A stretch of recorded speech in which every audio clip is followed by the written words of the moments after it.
We've just optioned these for movies or maybe documentary, we're not sure. This is a tremendous book called Johnny Appleseed, The Man, the Myth, the American Story by Howard Means. I read the first 5 pages of this and I went into Joel's office and I said, buy the rights to this book, it's tremendous. I'm happy to say the rest of the book turned out to be as good as the first 5 pages.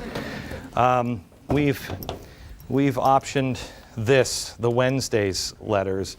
You know, when we were talking about how the family is under assault, this is a tremendous book about a family that's really on the ropes, and mom and dad die, and they start to read letters that they had written each other. It's been a while since I read it, right? They've written each other, right?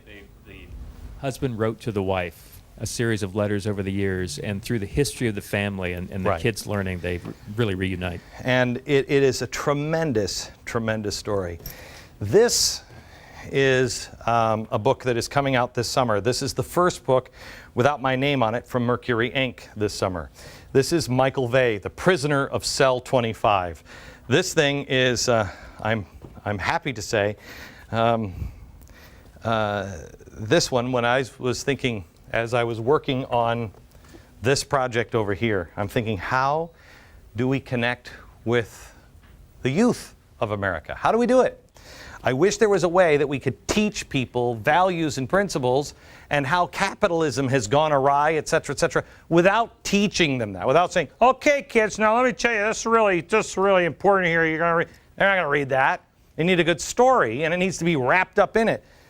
Prisoner of Cell 25, I read, I devoured it. My wife read, devoured it. My daughters read, devoured it. Everybody we have run this book through has devoured it. So we're doing books, movies, documentaries, and then this is my favorite project that you'll see soon on GBTV, graphic television. This is an idea that I've been playing with for a while. And it's only becoming more real to me because of my son.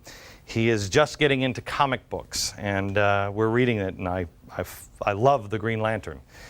But one of the problems that I encountered when I was watching Johnny Tremaine and watching some of the old Disney shows that he did is the powdered wigs just throw everybody off.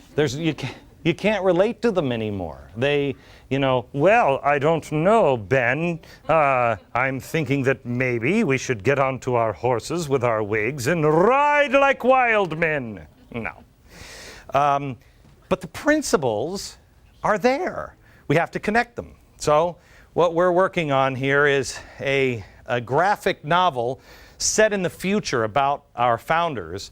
It's a kind of a dark story.